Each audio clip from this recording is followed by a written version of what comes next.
Aprendiendo de gobierno civil bíblico.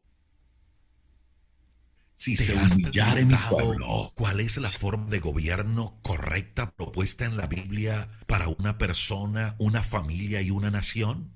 Tus respuestas aquí, con el doctor Ricardo Molina, director de la Facultad de Educación de la Universidad de las Naciones en Bucaramanga, Colombia. Bueno, les damos un cordial saludo, una bienvenida para todos nuestros oyentes, para cada uno de los seguidores de nuestras redes sociales y por supuesto esta es su emisora Busco en Ti Radio, porque recuerda que donde estás no es el final. Continuando con nuestra programación para este día, estamos con la presencia del doctor Ricardo Molina y Michelle Carreño en el segmento Gobierno Civil Bíblico. Bienvenida para todos, ¿cómo están? Muy bien, Jorge, muchas gracias por la oportunidad de poder estar con aquellos que nos siguen en vivo y en directo los lunes y los miércoles a las 4 de la tarde en Colombia. Yo estoy transmitiendo desde Ciudad Vieja, Guatemala. Aquí son las 3 de la tarde. Y pues este es un programa en donde hablamos sobre gobierno civil bíblico. Una propuesta no nuestra, es una propuesta que está en la Biblia, una propuesta de Dios. Dios dice en la Biblia que sí existe un sistema que produce libertad y prosperidad para todos. Así que hoy estaremos hablando de un tema muy importante que tiene que ver con la justicia y la nación. La justicia y la nación. Pero antes de entrar con el tema y de los comentarios sobre lo que está pasando en Colombia, pues saludamos a nuestra codirectora, la señorita Michelle Carreño. Muchas gracias, Molly. Para mí es un placer estar aquí un día más y pues con estos temas tan importantes en los cuales, como tú lo decías, podemos explorar un poco más aquel diseño de Dios para las naciones. En especial, hoy vamos a ver uno de sus profundos deseos y es que las naciones puedan ser, imitar esta justicia que Él tiene. Así que sí, estamos listos para el programa y adelante, Molly. Muchas gracias, Michelle. Pues antes de entrar en el tema sobre qué es justicia y lo que produce la justicia en una sociedad, en una nación, siempre estoy hablando al iniciar el programa de lo que está pasando en Colombia. Pues están pasando algunas cosas muy interesantes, pero muy peligrosas, muy complicadas. Colombia es una sociedad que vive al límite. Por esa razón, por vivir al límite, es que los colombianos salimos a marchar. Una cosa que pasó el sábado pasado, 22, fue que hubo marchas por todo el país. No hubo marchas como algunas personas las esperaban. Tal vez millones y millones de personas, posiblemente no. Pero sí hubo una manifestación pública que hay desagrado, que no se está de acuerdo con las propuestas que este gobierno, que comenzó con Petro y su gente, están proponiendo. Y pues viene otra marcha. Esta es la segunda que hicieron. Se hizo el 22, ahora viene otra el 29 de octubre. Y confiamos que la del 29 de octubre sea una marcha pues mucho más fuerte. Y hay una máxima en todo este proceso, y es que las marchas que hemos hecho en Colombia en este año, promovida por los cristianos y por la gente que está en contra de las propuestas del gobierno, han sido marchas pacíficas, o sea, en donde solamente se expresa, se camina y se expresa que no se está de acuerdo, pues, sobre todo con la propuesta de la reforma tributaria que trae muchos problemas financieros. El gobierno no necesita dinero, ya tiene mucho. Lo que tiene que hacer es administrar lo que tiene bien para que las cosas funcionen. En ese orden de ideas, pues hay cosas que estamos denunciando, como las denuncian en el Twitter, en el Facebook. Lo que pasa en las redes, unas cosas son verdad, otras son mentiras, pero hay un revuelo. Se le preguntó a la vicepresidenta Francia Márquez sobre la fiesta que hizo, y ella dice que ya no sabe nada de fiestas, que ya no organizó fiestas, y que no sabe quién organizó la fiesta, y que va a averiguar quién fue que organizó la fiesta y gastó tanta plata. En fin, eso cuando ella hablaba me acordaba del término que todo lo hicieron a mis espaldas. Yo no me di cuenta de nada. Y eso es lo que está pasando con este gobierno nuestro. En Bogotá, los indígenas golpeando a la policía, los de primera línea golpeando policías y destruyendo la propiedad común. Y una cosa que está ahí en el aire es lo que pasó, que apresaron lo que pasó ayer, el último alboroto que hubo de la primera línea, y apresaron 2 muchachos y el viceministro del Interior supuestamente los liberó, cuando son muchachos que tienen antecedentes. Bueno, todas esas cosas están pasando y pues eso a mí me ha llevado a ese punto de que hoy podamos hablar acerca de justicia. Y pues yo hice una voz patriota, tengo una voz patriota que habla un poco acerca de la historia de lo que se ha querido hacer en Colombia sobre la idea de negociar con los criminales, negociar con los malhechores. Creo que la pondremos, Michelle, si te parece bien, ese audio, y de ahí arrancaremos con nuestro tema de la justicia y la nación. Es un audio de historia, de la historia de la negociación entre el gobierno y los grupos guerrilleros y todo lo que ha pasado con este asunto. Entonces, vamos a colocarlo para entrar en acción.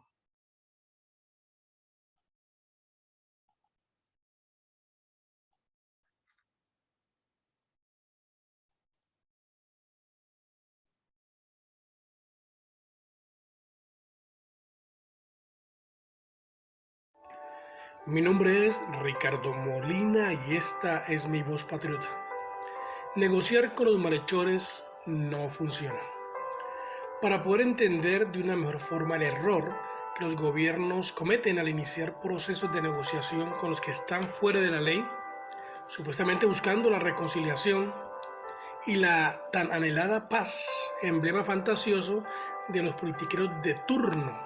Aquí hago un énfasis, que todos esos esfuerzos pierden su efectividad, ya que de la ecuación sacan la fuente, la inspiración, el fundamento de la verdadera paz individual y nacional.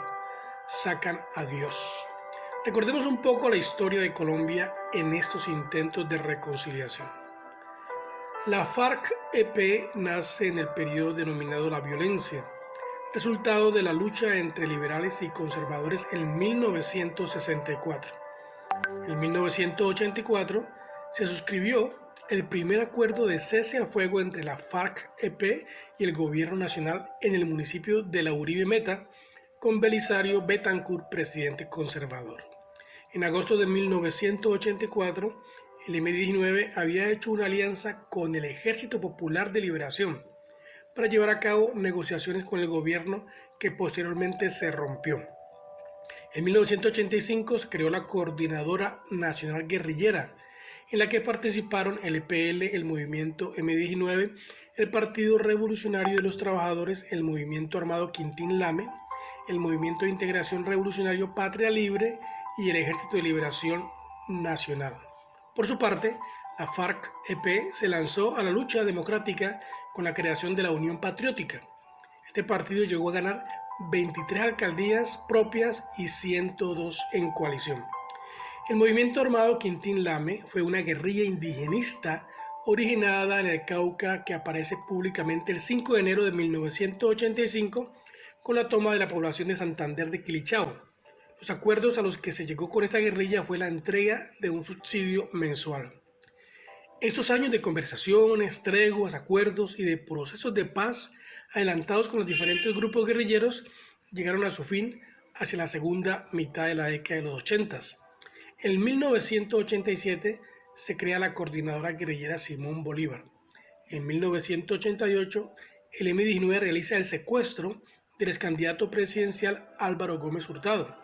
Daría como resultado el acuerdo de paz y la desmovilización de esta guerrilla en 1990. Tomaron el nombre de Alianza Democrática M-19 y obtuvieron 19 curules, constituyéndose en la segunda fuerza política del país después del Partido Liberal.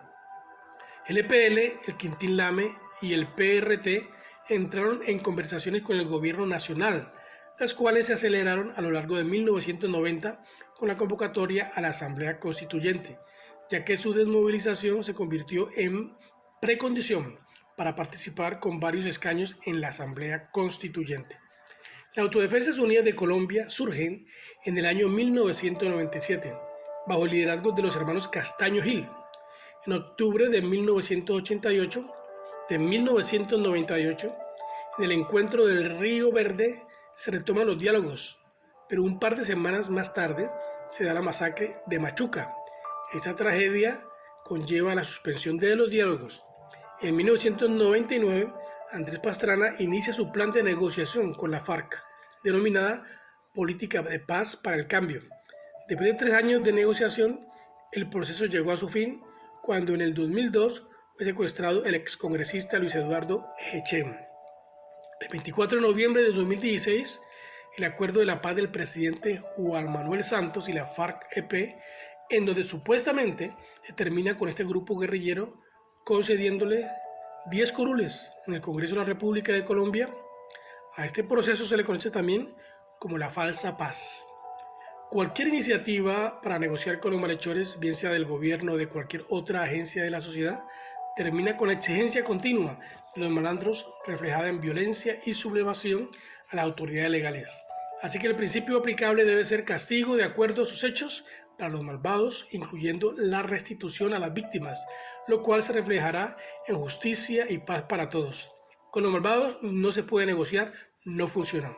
Isaías 32:17 dice: y el efecto de la justicia será paz, y la labor de la justicia, reposo y seguridad para siempre. Bendiciones.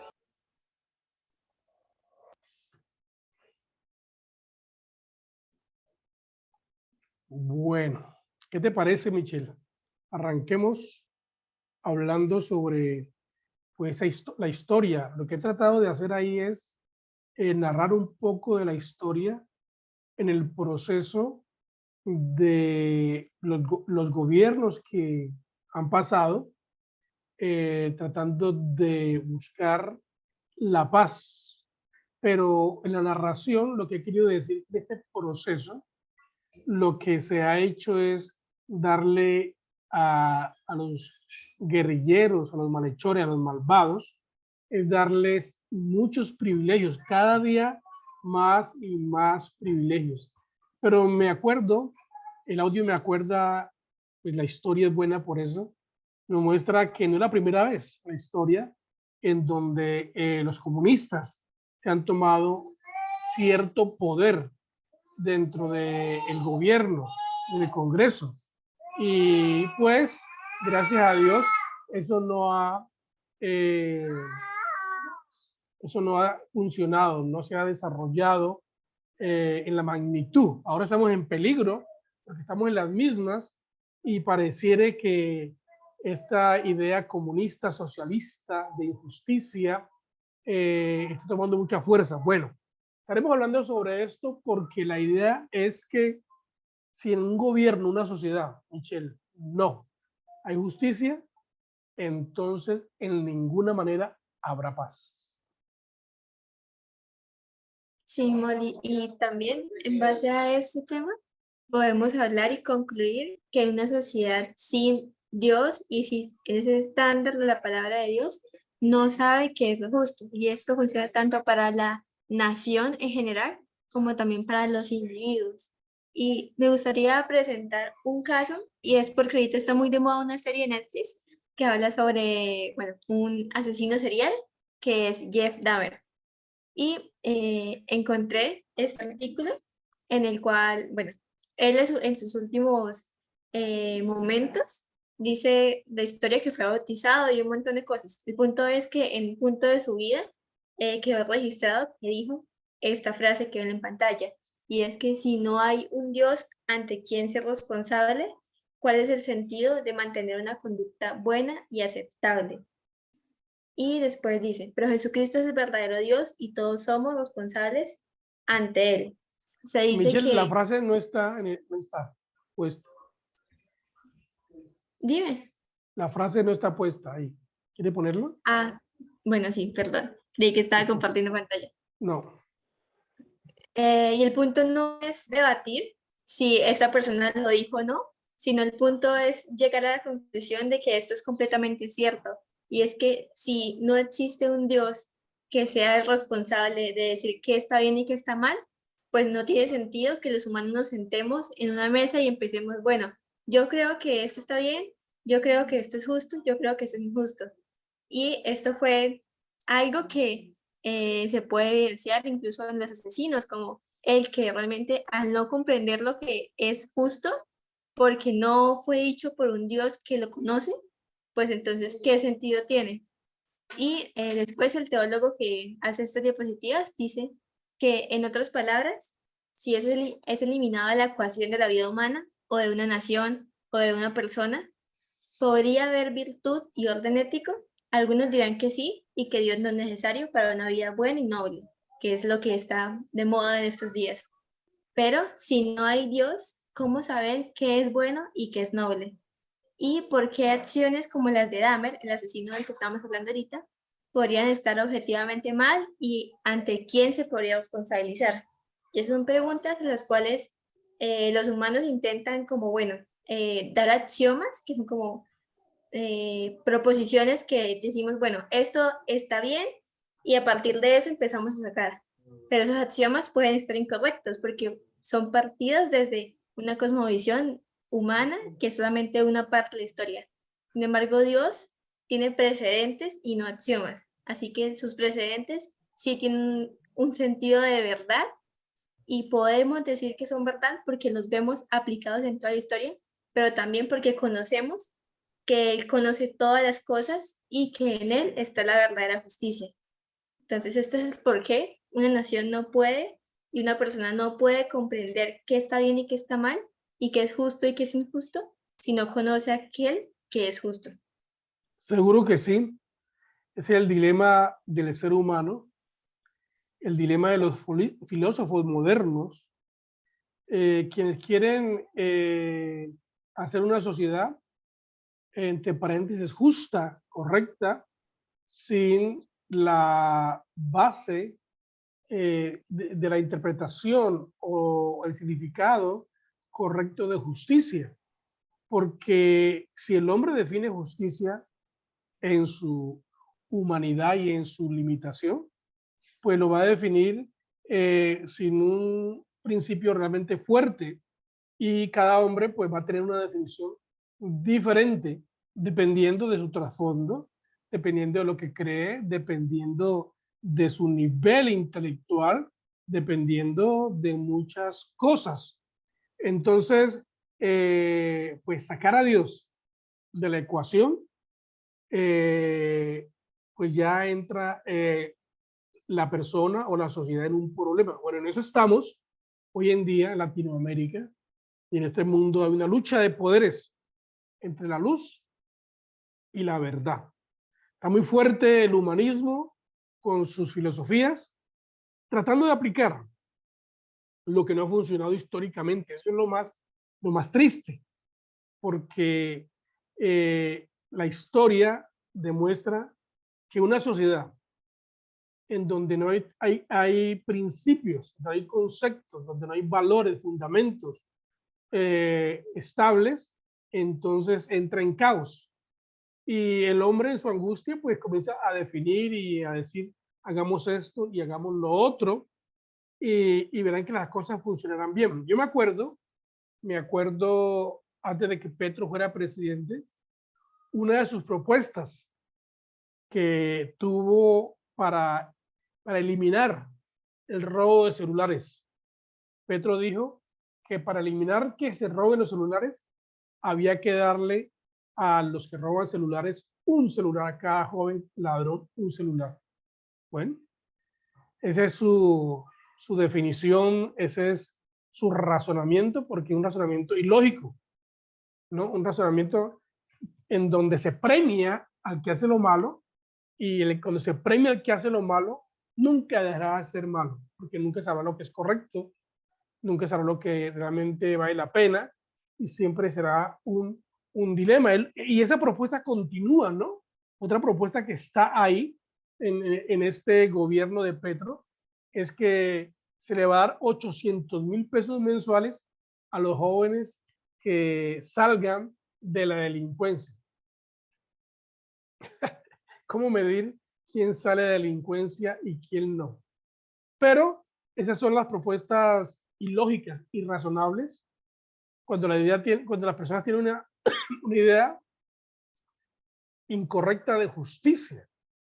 Porque vamos a comenzar con eso, Michelle. Yo tengo aquí la definición de justicia de Noah Webster. Entonces déjame la coloco y para que la veamos. La definición de justicia. Ahí está la definición de justicia de Noah Webster. Bueno, esto es el diccionario. Bueno, vamos a mirar bien. Un momentito.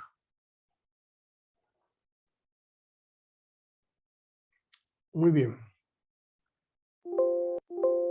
Aquí está la definición de justicia.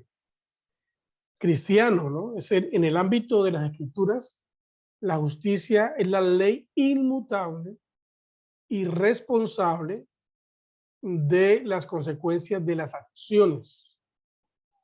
Isaías 32:17 dice, y el efecto de la justicia será paz. Y la labor de la justicia, reposo y seguridad para siempre. Aquí en este aspecto, yo estaba pensando en que no estamos cumpliendo con lo que la definición misma da. Y estaba pensando en lo que recién pasó, que se están dando algunos privilegios a los que hacen el mal, a los que traen destrucción y provocan violencia. Entonces, se le están atribuyendo a los que son malhechores y malvados, se le está dando unos tratos muy especiales de parte del gobierno y de la justicia. El viceministro del Interior ayudando a los delincuentes a salir, y luego esos delincuentes tuvieron una cita secreta, ¿no? Una cita en privado con el presidente, en fin, y ya, lograron eso. ¿Y qué es lo que crean? ¿Cuál es el resultado de violar los principios naturales, los principios históricos, en donde el malhechor debe recibir sus consecuencias? Ahora sí, déjame mostrarte otra vez la definición de lo que estamos hablando es que sin justicia no hay paz, ¿no? Eso es una máxima, ¿no? Y algo que los gobernantes no están considerando. Entonces, a ver, ¿dónde está la definición de, aquí está, al final? Justicia, según Noah Webster 1828, dice que justicia es la virtud que consiste en dar a cada uno lo que le corresponde, conformidad práctica con las leyes y con los principios de rectitud en el trato de los hombres entre sí. Honestidad, integridad en el comercio o relaciones mutuas. La justicia es distributiva o conmutativa. La justicia distributiva pertenece a magistrados o gobernantes y consiste en distribuir a cada hombre el derecho o la equidad que las leyes y los principios de equidad requieren, o en la decisión de controversias de acuerdo con las leyes y los principios de equidad. La justicia conmutativa consiste en el trato justo en el comercio y las relaciones mutuas entre el hombre y el hombre. Bueno, esta es la definición de nuestro querido amigo no, o la virtud que consiste en dar a cada uno lo que le corresponde.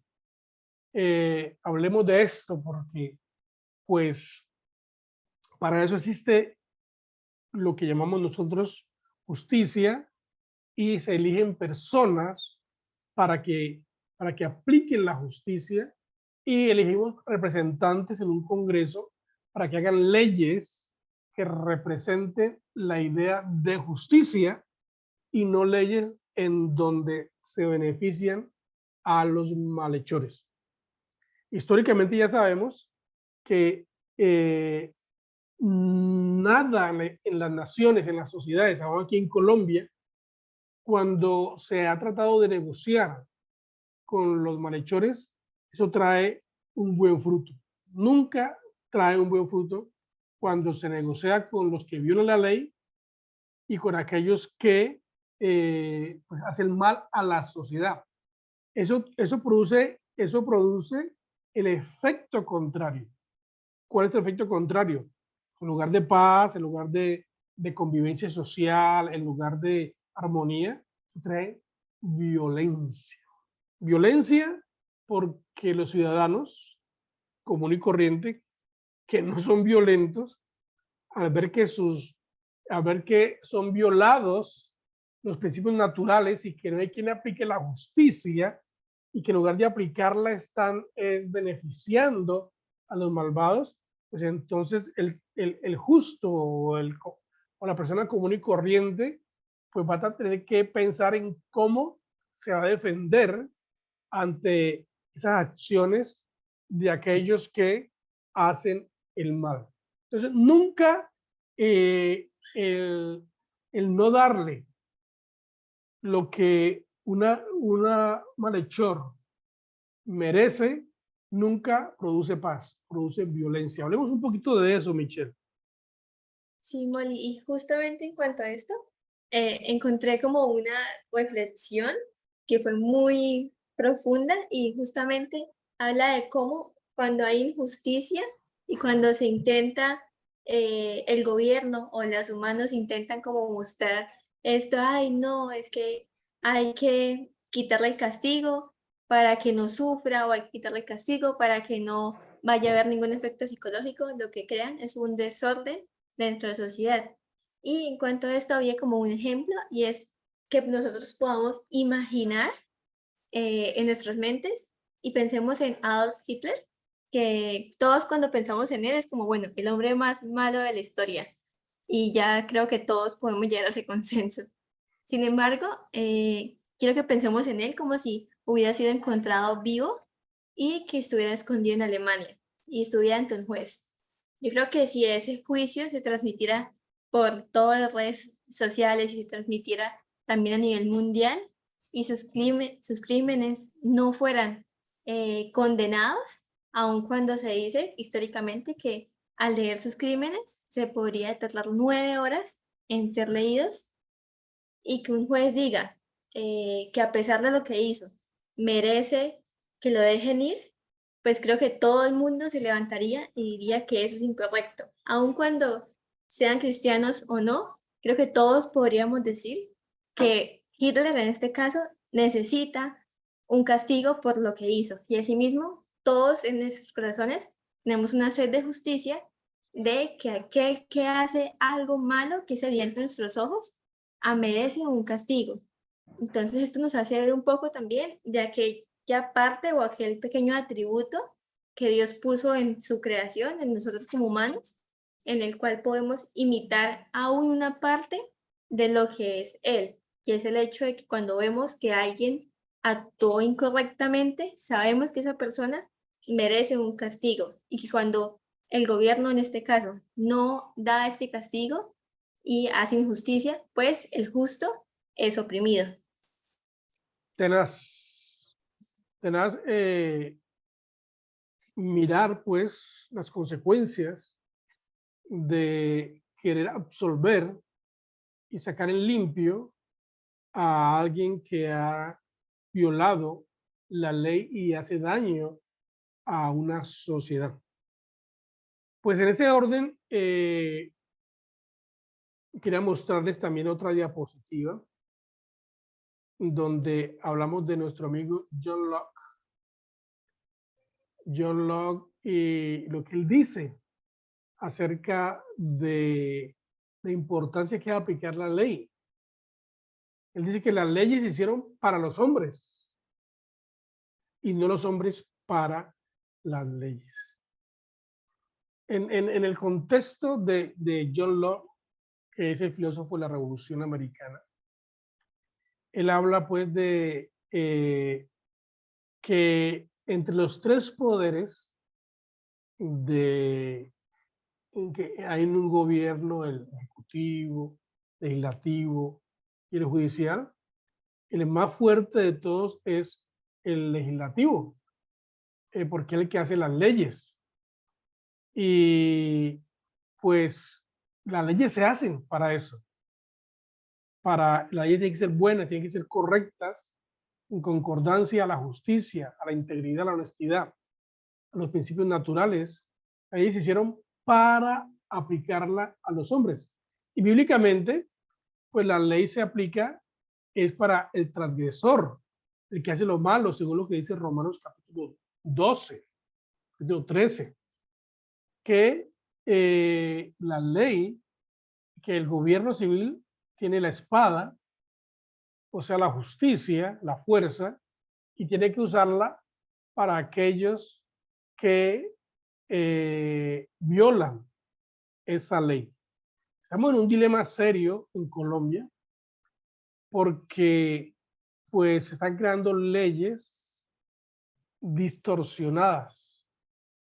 Y fuera de que se crean leyes incorrectas, no se están aplicando las leyes que tenemos. No se aplican. Y si no se aplican, entonces se entra en otro sistema un poquito complicado, y John Locke lo dice. Lo voy a poner para que lo veamos. John Locke dice qué sistema es esto, ¿no? John lo dice, las leyes se hicieron para los hombres y no los hombres para las leyes. Donde quiera que la ley termine, la tiranía comienza. Donde quiera que la ley termine, la tiranía comienza. Y entonces, si en una sociedad no se aplica la ley ya establecida por el legislativo, que las leyes son para proteger a los individuos, y no se aplican las leyes, sino que las leyes como que se acaban. Si no las aplican, entonces, ¿qué vamos a hacer? Entonces, la sociedad entra en un sistema tiránico. ¿De parte de quién? Pues de parte de aquellos que violan la ley y supuestamente son beneficiados por esa ley. Entonces comienzan a hacer lo que quieren y a usar esos privilegios que tienen de no hacerles aplicar la ley. Comienzan a usar esos privilegios entre paréntesis, ¿no? Privilegios para hacer el mal. Lo usan para causar temor en los ciudadanos, para causar angustia, presión, y comenzar a actuar sin que el ciudadano pueda confiar en quién lo va a defender. Ahí donde se habla, bueno, si no tengo nadie a quien me defienda, pues me tocará apelar a Dios. Cuando uno apela a Dios y no a la ley, que es la que debe cumplirse, significa que voy a usar mi propia fuerza.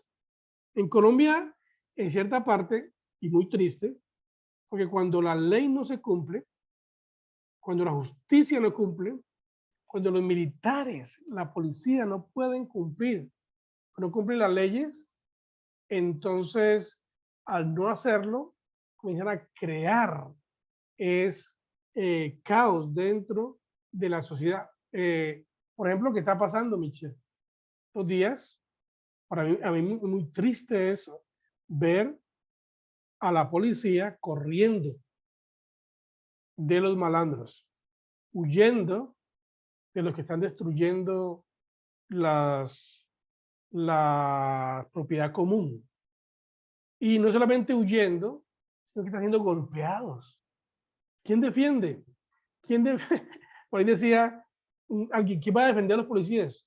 Es que nadie tiene que defender a los policías tienen la ley a favor de ellos que los defiende tienen que actuar. Entonces yo puse un Twitter por ahí que nadie ha dicho nada, por ese Twitter y voy a pronunciar lo que yo dije ahí, ¿no? En el Twitter, de pronto en algún momento eso revienta. Y lo que yo dije es, bueno, los militares y la policía están siendo atacados y pues tienen que huir de los malandros. Pero la ley protege, como dije antes, a nuestra justicia representada en policía y militares. Entonces, nuestra sociedad está cayendo en caos. Lo único que puede cambiar todo esto es que los militares hagan un golpe de Estado. ¿Por qué razón? Porque el gobierno pues, está protegiendo a los malvados y está llevando al país al caos. ¿Qué podemos hacer nosotros como ciudadanos? Pues marchamos, ¿no? Marchamos, oramos, claro que sí, predicamos, por supuesto, pero la sociedad está en peligro por las acciones incorrectas de los que supuestamente nos representan. Entonces, para cortar y evitar esto de una vez por todas y que el país entre en un caos total, pues para eso hay un ejército, que es el que debe intervenir y sobrepasar esa ley humana, porque el presidente y legislativo y quien sea les dice ustedes no pueden atacar, no pueden defenderse, no pueden proteger, no pueden usar las armas, no pueden usar el gas, no pueden usar agua, no pueden usar nada, dejen que suceda lo que suceda, eso no se puede permitir. Hay una ley superior, se llama la ley suprema, la ley natural, la ley de Dios está por encima de las leyes humanas paganas. Y entonces los militares y la justicia debe apelar a esa ley suprema y en conformidad a esa ley suprema actuar. Y la única forma en la historia, pues, que se ve el actuar de los militares es para detener a los malos, es con un golpe de Estado. Bueno, eso lo pensé, todavía lo sigo pensando, lo puse en un Twitter, nadie ha dicho nada al respecto, no hay problema con eso, pero entonces hay una preocupación que está, porque la Biblia siempre habla de justicia, de honestidad, de integridad, y los ciudadanos eligen personas para que los representen, para que ellos sean los que mantengan la sociedad segura, los que castigan a los delincuentes. Pero en Colombia estamos cayendo en ese problema en que los delincuentes no se están castigando, están premiando, Michelle. Sí, Mori, y también reforzando esta idea que es de John Locke, pero también es una idea bíblica, y es el hecho de que realmente la justicia es dar a cada quien lo que se merece. Y en ese sentido, cuando alguien merece un castigo, pues se debe ejecutar. Y como hablábamos ahorita, dentro de un país, bueno, pero también dentro de nuestra vida, la justicia es aquello que se adapta a la ley, a una ley que primeramente se dictó, a una ley que primeramente se fue dada y fue conocida, y que cuando se transgrede debe haber una pena. Y esto lo dice en Eclesiastés 8:11. Y hablando un poco de Eclesiastés 8, pues es donde Salomón explora un poco el concepto de lo que es la injusticia. Y él está ahí como reclamando un poco a sí mismo, pero también a la sociedad, el hecho de que haya tanta injusticia y que los injustos sean premiados por sobre los justos. Pero luego llega a una conclusión. Entonces vamos a leer un poco de el antes de esa conclusión. Y es que él dice, porque al no ejecutarse enseguida la sentencia para castigar la maldad, se provoca que el hombre solo piense en hacer lo malo. Así que él deja claro que cuando no se ejecuta aquella ley, aquella pena por haber transgredido una ley que ya fue concebida entre la sociedad y también pues por la ley de Dios, es que se hace que el hombre crea que puede seguir permaneciendo en aquella maldad. Sin embargo, la conclusión a la que llega Salomón es que aun cuando el hombre crea que puede hacer lo malo y aun cuando la ley del gobierno no es ejecutada, pues sabemos que Dios es justo y Él al final pues hará justicia. Y también lo hace en cuanto a las consecuencias que se reciben en vida para aquellas personas que son injustas. Tremendo. Pues ese pasaje de Eclesiastés 8:11 me parece tremendo. Y esto es lo que estamos tratando de dar a entender a los que nos están viendo ahorita y los que nos verán en diferido en cuanto a la justicia y la nación. La justicia está muy ligada con lo que pase en la sociedad. La justicia está muy ligada con la seguridad y el desarrollo pleno de una sociedad. Porque ya hoy en día, por lo menos en Colombia, los delincuentes saben que ellos pueden actuar mal y que están amparados por el gobierno local, que trata por todos los medios de no aplicarles la consecuencia a sus hechos. Entonces, pues hablamos a este gobierno, presidente, vicepresidente, hablamos al legislativo, al judicial, hablamos lo que dice la Biblia. Si no se aplica la justicia inmediatamente, entonces esto traerá más mal. ¿Escucharon eso? Queremos dejar a nuestros oyentes, a los que nos verán, hablando de cuán importante es aplicar la justicia. Si aquellos que nos representan en el gobierno y que nos representan como policías, como militares, es necesario que apliquen inmediatamente las consecuencias al mal realizado. Si no ocurre esto, pues la situación se pone mayor, más complicada, más difícil. Entonces, pues apelamos a la conciencia, que tenemos conciencia. Creemos que las cosas pueden mejorar si aplicamos los principios que la Biblia enseña, y si no desechamos a Dios. No podemos desechar a Dios. Colombia no puede desechar a Dios. Latinoamérica no puede desechar a Dios. Desechar a Dios es como decir que venga el caos y que esto se acabe. No podemos. Porque la mayoría de personas ciudadanas entienden, hacen lo correcto. La mayoría de los colombianos, de los ciudadanos latinoamericanos, hacemos lo correcto. Los que hacemos el bien somos más que aquellos que hacen el mal. Entonces no podemos dejar que un grupo pequeño de malhechores, de ideas fantasiosas equivocadas, se impregnen y causen caos. Y hay un principio bíblico que dice que el mal se vence haciendo el bien. Hagamos el bien es aplicar la justicia, el bien es ser honestos, íntegros, el bien es hacer lo que agrada a Dios en todas las áreas de la sociedad, Michelle. Así es, Molly. Y bueno, el tiempo pasa muy rápido, ya estamos 2 minutos de más. Sin embargo, queremos concluir con esto mismo y es que prevalezcamos en hacer el bien porque sabemos que nuestra justicia proviene primeramente de Dios. Así que, bueno, en verdad, muchas gracias a todos por acompañarnos. Esperamos que también puedan seguir profundizando más en ese tema. Teníamos mucho más preparado, estamos seguros de que podríamos haber seguido hablando del tema. Sin embargo, solamente queremos dejar esa semilla. Y nada, sin más que decir, bendiciones del Altísimo. Bendiciones.